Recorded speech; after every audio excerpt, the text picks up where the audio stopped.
Halo teman-teman, pada video kali ini saya dan kedua teman saya lainnya akan membahas mengenai bagaimana kami memahami fenomena anxiety pada selebriti Korea melalui konstruk kepribadian dari Rolome.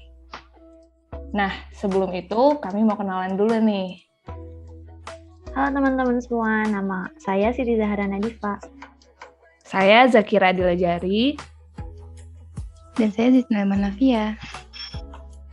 Baik teman-teman, berikut ini adalah salah satu contoh kasus dari anxiety yang pernah dialami oleh salah satu selebriti Korea. Simak video selanjutnya ya. Setelah boy group asal Korea Selatan bernama Seventeen menyelesaikan tur terakhirnya di Indonesia pada 16 November 2019, kabar yang kurang menyenangkan datang dari agensi yang menaungi boy group tersebut. Hal ini karena pada tanggal 18 November 2019, salah satu anggota yang juga merupakan leader dari Seventeen, yaitu S-Coups, diumumkan akan mengambil masa hiatus dari aktivitas grup karena mengalami gangguan kecemasan atau anxiety disorder yang cukup serius. Kecemasan yang dialami S-Coups ini baru diceritakan pada tanggal 22 Mei 2020 melalui acara Hit the Road di kanal YouTube resmi Seventeen, di mana di video ini S-Coups pertama kali menyampaikan ceritanya di depan kamera secara langsung. Acara ini menanyakan behind the scene kegiatan tur konser mereka selama ini. Salah satu contoh kasus ini dapat kita kaitkan dengan teori anxiety atau kecemasan dalam konstruk kepribadian Rollo-May. Nah, teman-teman, sebelum kita membahas lebih lanjut mengenai anxiety yang dialami oleh S-Coups, mari kita terlebih dahulu mengenal konsep dari anxiety menurut Rollo-May. Nah, manusia ini mengalami kecemasan atau anxiety saat mereka sadar bahwa eksistensi atau beberapa nilai yang mereka anut itu terancam hancur atau rusak. May sendiri mendefinisikan kecemasan sebagai kondisi subjektif ketika seseorang menyadari bahwa eksistensinya dapat dihancurkan dan ia dapat menjadi bukan apa-apa atau nothing. Dan di lain kesempatan, May juga menyebutkan bahwa kecemasan itu sebagai ancaman terhadap nilai-nilai penting. Kecemasan ini bisa muncul kemudian dari kesadaran atas non-being seseorang atau dari ancaman atas nilai-nilai yang dianggap penting untuk eksistensi seseorang. Kecemasan ini akan ada saat seseorang menghadapi masalah pemenuhan potensi. Hal tersebut dapat berakibat pada stagnasi dan kehancuran, tapi juga bisa berakibat pada pertumbuhan dan perubahan. Mendapatkan kebebasan pastinya berakibat pada kecemasan. Kebebasan tidak dapat hadir tanpa kecemasan, begitu pula sebaliknya. Kecemasan tidak dapat hadir tanpa kebebasan. Nah, selanjutnya kita akan bahas mengenai bentuk-bentuk dari kecemasan. Yang pertama adalah kecemasan normal, di mana kecemasan ini tuh objeknya tampak. Contohnya, misalnya kecemasan akan kematian. Sekalipun objeknya ini kurang jelas gitu, tapi manusia udah punya pengalaman melihat seseorang ini menghadapi kematian, entah itu dari keluarganya atau orang lain. Nah, bentuk kecemasan yang kedua adalah kecemasan neurotik. Kecemasan neurotik ini erat kaitannya dengan trauma seseorang di masa lalunya. May sendiri memberikan contoh kecemasan neurotik dengan menyajikan pengalaman dari pasiennya, di mana ketika itu ada seorang calon dokter yang konsultasi kepada May, dan dia ini selalu kehilangan ide saat sedang menulis disertasi doktoralnya. Padahal sebelum ia menulis, ide ini tuh banyak dan memang dia ini tergolong orang yang pintar. Nah, May sendiri mendefinisikan kecemasan neurotik sebagai reaksi yang tidak proporsional atas suatu ancaman yang meliputi represi dan bentuk-bentuk lain dari konflik intrasikis yang dikelola oleh bermacam bentuk pemblokiran kreativitas dan kesadaran. Nah, kalau kecemasan normal itu dirasakan saat nilai-nilai terancam, kecemasan neurotik ini tuh dialami ketika nilai itu mulai diubah menjadi sebuah dogma. Agar merasa benar dalam keyakinan seseorang, memberikan rasa aman yang sementara, namun rasa aman tersebut dibeli dengan melepaskan kesempatan seseorang untuk belajar hal baru dan perkembangan yang baru juga. Baik teman-teman, setelah menyimak mengenai pengertian dan juga bentuk dari anxiety tadi, S-Coups ini merupakan salah satu contoh kasus individu yang menderita kecemasan atau anxiety. Dan kecemasannya ini masuk ke dalam kecemasan normal. Kenapa? Karena objek penyebab utama dari kecemasan yang dirasakan oleh S-Coups ini bersifat tampak, yaitu Ketika Escoops ini menjadi seorang leader, pastinya ia merasa memiliki tanggung jawab yang besar, baik untuk grupnya maupun untuk fans. Nah, dari rasa tanggung jawab itulah, lama-kelamaan akan menjadi tekanan tersendiri bagi Escoops dan akhirnya mengarah kepada anxiety. Nah, selain Escoops 17, ternyata masih terdapat selebriti Korea lain yang menderita anxiety.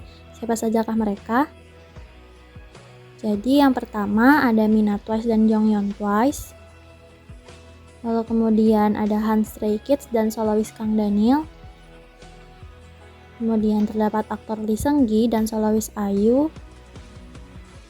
Dan yang terakhir adalah band Day6. Sebenarnya kenapa sih kok bisa banyak selebriti Korea yang menderita anxiety? Jadi terdapat beberapa penyebab banyaknya selebriti Korea yang menderita anxiety.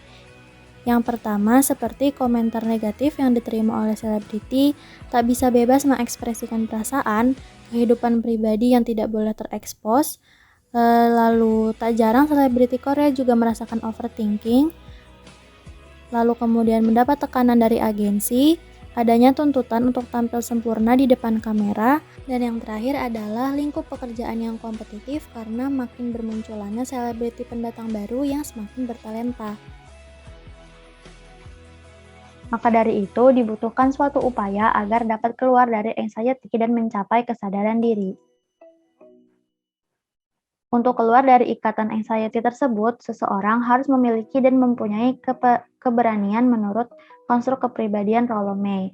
Apa saja jenis keberanian itu? Yang pertama ada keberanian fisik. Keberanian fisik ini pada awalnya dipahami sebagai upaya tindakan brutal, kekerasan, dan seterusnya yang bahkan dapat membahayakan orang lain. Namun bagi May, pembentukan kepekaan untuk mendengarkan tubuh ini lebih dibutuhkan untuk saat ini. Yang kedua ada keberanian moral. Keberanian moral ini adalah kemampuan untuk berjuang mempertahankan nilai-nilai moral yang diyakini. Lalu yang ketiga ada keberanian sosial. Keberanian sosial adalah kemampuan untuk terjun dan melibatkan diri dengan manusia lain. Keberanian jenis ini menunjukkan ia telah siap untuk menjalin hubungan dengan orang lain tanpa harus terjatuh ke dalam pelupaan diri. Lalu untuk keberanian yang terakhir adalah keberanian kreatif. Keberanian kreatif adalah keberanian yang memahami simbol yang ada dan menciptakan yang baru melalui proses kreatif. Di sini terdapat dua jenis kreativitas, yaitu murni dan palsu. Kreativitas murni adalah proses mencipta sesuatu dari ketiadaan, melahirkan simbol-simbol baru demi kreativitas itu sendiri, bukan untuk tujuan lain.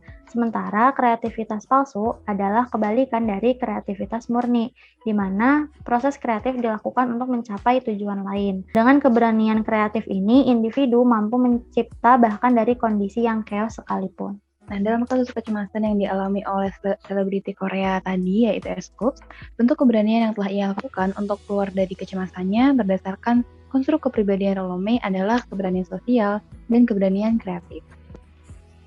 Tepat pada 3 Maret 2020, Escoops kembali menyapa penggemar melalui siaran langsung dan mengatakan bahwa ia akan kembali melakukan promosi bersama Seventeen.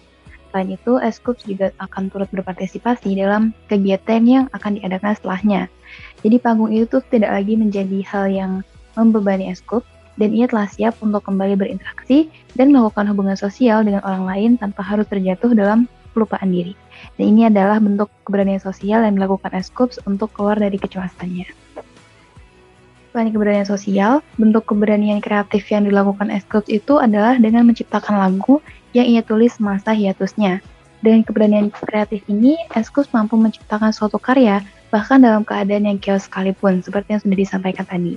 Lagu yang berjudul Kid Root ini dirilis dalam sebuah mini album Seventeen yang ke-7 pada 22 Juni 2020. Lagu ini memberikan pesan bahwa tidak masalah untuk menangis seperti anak kecil meskipun kita sudah dewasa. Seluruh perasaan sedih dan marah itu valid dan pantas untuk diakui. Lagu ini juga menunjukkan bahwa terkadang tidak masalah jika kita kehilangan arah atau memiliki banyak kekurangan. Dan terpenting adalah kita harus tahu kalau kita tidak pernah sendiri dan kita akan bisa untuk keluar dari fase ini.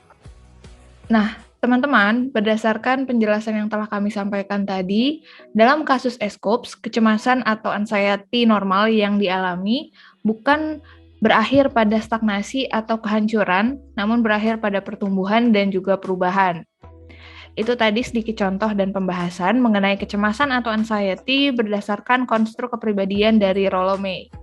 Sekian dari kami, kurang lebihnya mohon maaf. Terima kasih telah menyaksikan video kami hingga selesai. Semoga bermanfaat teman-teman.